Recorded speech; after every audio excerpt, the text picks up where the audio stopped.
लेकिन जो बीच में है वे हैरान। महंगाई की मार किस पे आती? बीच वाले। कोई दिक्कत ज्यादा आवे तो सबसे ज्यादा परेशान कौन होता? Middle class. सबसे जो लो क्लास है वो तो पहले ही मांग के खा रहा है, और सबसे जो हाई है उसे दिक्कत ही नहीं। तो टेंशन में कौन? या तो तुम इधर रहो या इधर रहो। बीच का बीच बहुत खतरनाक होता है। एक तरफ रहो, यही हम कहना चाह रहे हैं। या तो तुम केवल संसार के रहो या केवल परमात्मा के रहो। केवल संसार के रहोगे तो बहुत बढ़िया, और केवल परमात्मा के रहोगे तो और बढ़िया। पर यदि तुम बीच के बीच रहोगे, बिंदु दोनों तरफ ले रहा है मजा, कुछ इधर भी रहा कुछ उधर भी रहा, दास रघुनाथ का नंद सुत का सका, कुछ इधर भी रहा कुछ उधर भी रहा, तो गड़बड़ हो जाएगी।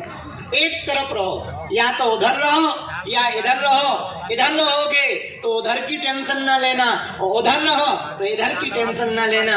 हमसे कोई पूछे कि दोनों संभल जाएं, ऐसा कोई रास्ता बताओ, तो हमें लगता है यदि परमात्मा के हो जाओगे, जगदीश के हो जाओगे, तो जगत भी तुम्हारा हो जाएगा। दोनों संभल जाए, दोनों। एक वृंदावन में एक बहुत सिद्ध प्रसिद्ध संत है श्री नागरी बाबा।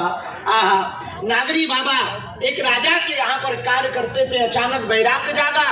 नागरी बाबा ने वैराग्य जागते ही राजपाट त्याग कर, राज कार्य त्याग कर तुरंत श्री ठाकुर जी के धाम में वृंदावन में जाकर बस गए।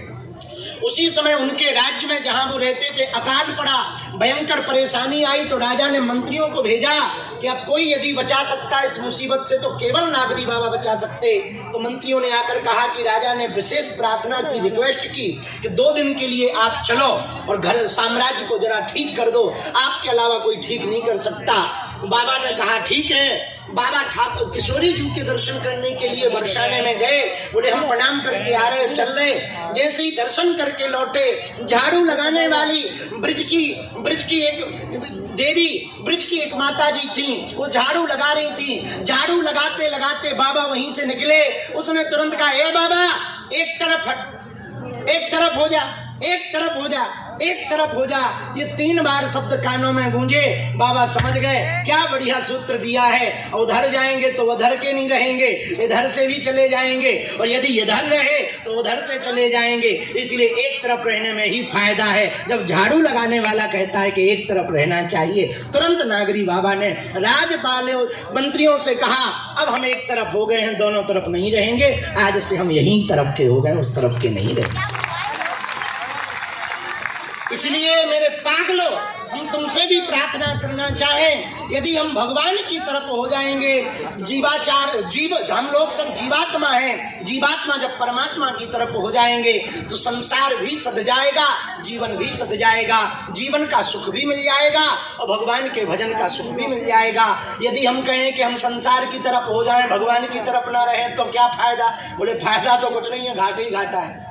बोले क्या घाटा है? बोले घाटा ये है कि हाथ संसार भी तुम्हारे हाथ से जाएगा और परमात्मा भी हाथ से जाएंगे। पर यदि परमात्मा की तरफ हो गए तो संसार भले ही पीछे ना पड़े, पर परमात्मा की यदि तुम पर कृपा होगी तो संसार के बारे में जान लोगे। और सुनो, जादूगर का जादू तब तक प्रभावी है जब तक जादू का पता नहीं कि भाई ये सांप कैसे बना देता, पंछी कैसे निकाल देता, ये कैसे सिक्का 1 के 2 बना देता। और जिस दिन पता चल जाता उसी दिन जादू के प्रति रुचि खत्म हो जाती। अरे देख लिया, अंदर छुपा के निकाल देता है, तो हमारी कोई रुचि नहीं है, हमने पता चल गया ये यहाँ पर पंछी फंसाए हुए, निकाल देता है। जादूगर का जादू तब तक जादू है जब तक जादू का भेद नहीं खुला।